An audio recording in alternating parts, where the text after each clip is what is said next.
We're here in St George's Church in Hanover Square, in the heart of Mayfair in London.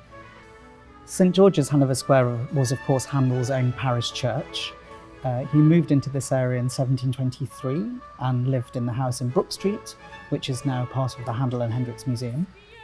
Mayfair was, of course, in Handel's time, a new suburb, and there were lots of buildings being thrown up at that time. Handel's own arrival in Brook Street in 1723 largely coincided with the building of this church. The first stone was laid, as we know from historical records, in 1721, and the church was consecrated in 1725. So Handel would have been here and seen the church rising as if from nowhere, and he became very active in the church and was a regular attender here.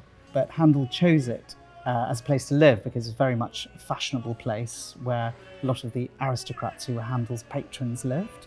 And you can see from the list of the church wardens, the church was very well supported by the local aristocracy, and a lot of these people would have known Handel personally. St George's Hanover Square is very much the base for the London Handel Festival. A lot of our important concerts happen here, our major oratorio that we stage every year, all the lunchtime recitals for the finalists of the singing competition, and indeed the finals of the singing competition itself are all held here. So it's very much the heart of the London Handel Festival each year. So Handel was, of course, very involved with the Hanoverian dynasty and the Hanoverian court. And this church is named St George, patron saint of England, but also named after the first Hanoverian monarch, George I, and the nearby square is Hanover Square. Although Handel moved to Brook Street in 1723, he had of course been in London for at least a decade before that. It's commonly thought that Handel followed the Hanoverian dynasty in arriving in London, but that's not true. He was actually on the payroll of Queen Anne before that and had written his famous Eternal Source of Light Divine for her and established a reputation in London. And moving to Brook Street was really it's his first house in London, but he had been the guest of various aristocratic patrons before that. And the reason he moved to London, it was a typically astute decision on his part. He was already well known across Europe, and he could have chosen any of the aristocratic royal capitals, really. But I think Handel regarded London as a very exciting place. It was the beginning of the British Empire, trade was flourishing, London was a commercially very successful city, so there was quite a lot of wealth here. And Handel, I suppose, saw a lack here. He realised that the British had not yet acquired a taste for Italian opera, as other capital cities across Europe had, and he recognised an opportunity and arrived in London and quickly began to promote this particular form of music and brought many soprano divas over from Italy, who then became the superstars of their day.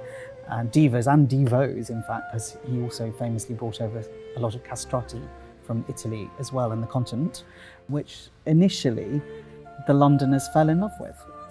And then towards the end of the 1730s, Italian opera fell out of fashion. The English-speaking public, I should say, were questioning why they were paying so much money to go and hear people singing in a language which was foreign to them, and they wanted to hear things in English again. And of course, Handel was one step ahead of them. He was recognising this, and then went on to write his English oratorios, the most famous example of which is Messiah.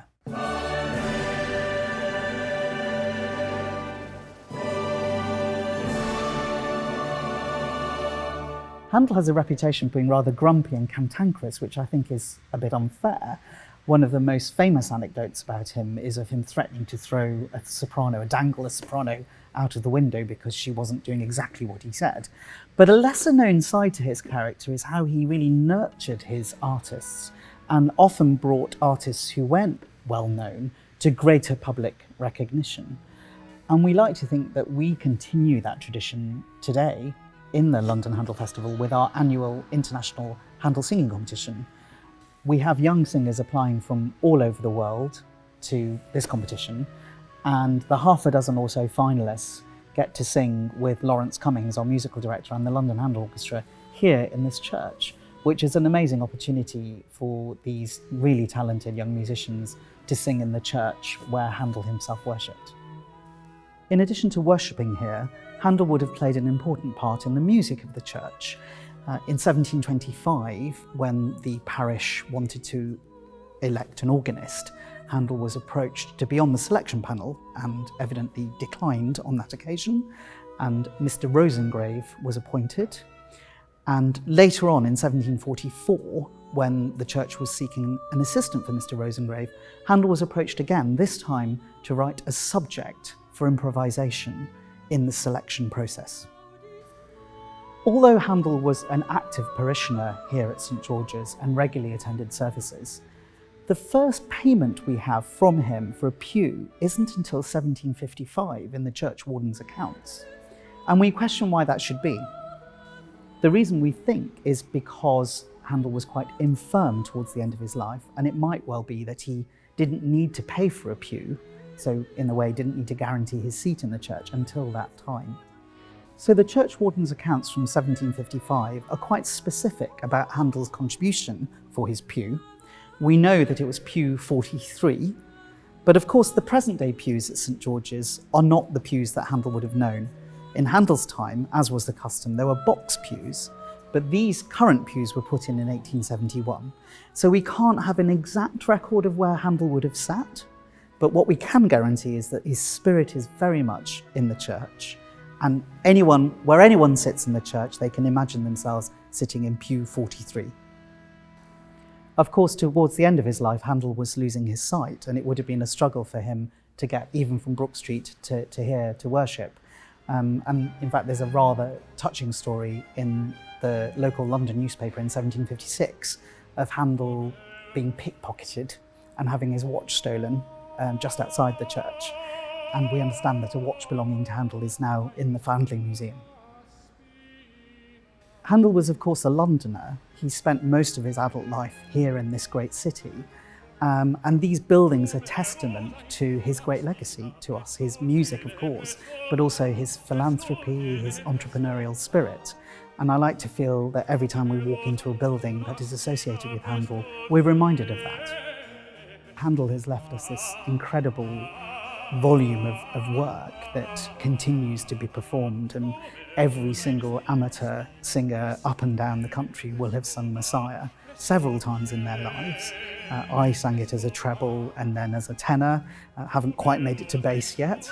And it's really, he's part of the DNA of this country, and I think the music really, his legacy lives on through his music and through our continued love of his music.